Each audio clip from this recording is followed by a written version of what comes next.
enjoying, one he was in no hurry to recover from. That May, Silly had arrived at his 73rd birthday, still as sturdy as a jungle boar. His lungs let him down from time to time, but his muscles and his mind were as taut as they'd been in his 30s. His head boasted a shock of thick white hair, and his likeable face with its haunting green eyes still drew flirtatious smiles from women half his age. None of his friends could imagine Dr. Siri Paiboun running out of steam for a long while yet.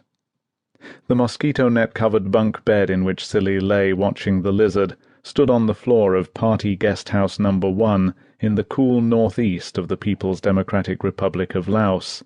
The year was 1977.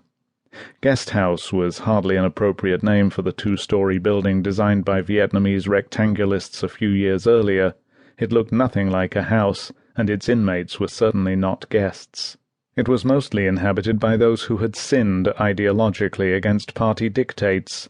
Here the village heads, government officials, and army officers of the old royalist regime were lulled into believing they had been invited for a holiday in the mountains of Huaphan Province, an educational visit to revolutionary headquarters. Earlier that evening, Silly and Nurse Tui had sat drinking coffee with a group of men from the south who once held senior ranks in the royalist police force. They still assumed they were merely attending a seminar and would soon return to Vientiane with a new, enlightened understanding of the Marxist-Leninist system. The mood had been jolly as they sat on the ground-floor veranda on uncomfortable red vinyl chairs. The men had spent their first afternoon doing get-to-know-you activities and still wore their paper name tags stapled to the tops of their shirt pockets. Each man's name was followed by the word officer, then a number. As if unwilling to break rank, they'd sat in numerical order around their small circle of chairs.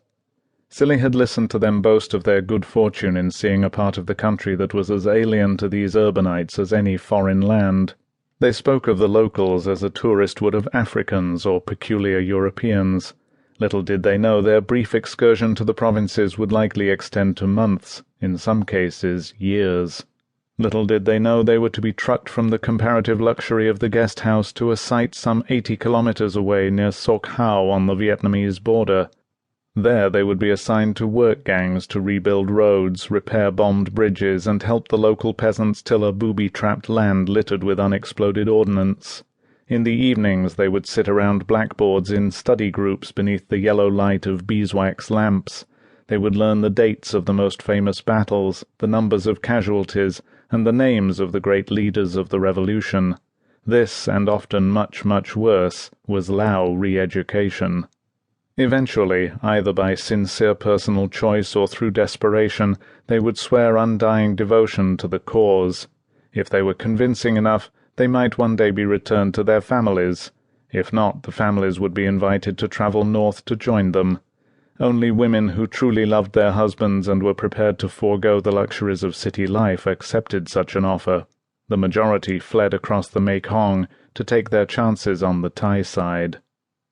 But these jolly men on the guest-house patio as yet knew nothing of this. They still saw the purpose of their trip as a simple conversion, like switching a motor's consumption from regular gas to diesel. They imagined they'd learn a lot about communism, have a guided tour of the caves, and go home with snapshots to put in an album. They'd said as much during their chat with Silly and Tui. "So, what's a pretty thing like you doing so far from home?" Officer 3 had asked the solidly built young nurse whose nickname Tui meant fatty. He was a portly, red-faced man who'd learned how to talk to women in dark nightclubs. He'd been staring at her chest since they arrived. "I'm with my boss," she said, nodding in Silly's direction. "Dirty weekend, by the looks of it," said Officer 4, nudging his neighbour in the ribs. Tui and Silly blushed in unison, bringing great howls from the men. "That would be nice," Tui countered with a typical Lao Band-Aid smile that covered no end of emotional cuts and bruises. "But it's work, I'm afraid." "Work, eh? That's what I always told my missus when I was going off for a little weekend R&R, Officer 1 confessed proudly. "What work is it you do exactly?" Tui frowned, but didn't snap. Silly was impressed by her composure. "I'm a nurse. My boss is a surgeon." She decided nothing would be gained by telling them she was Silly's trainee.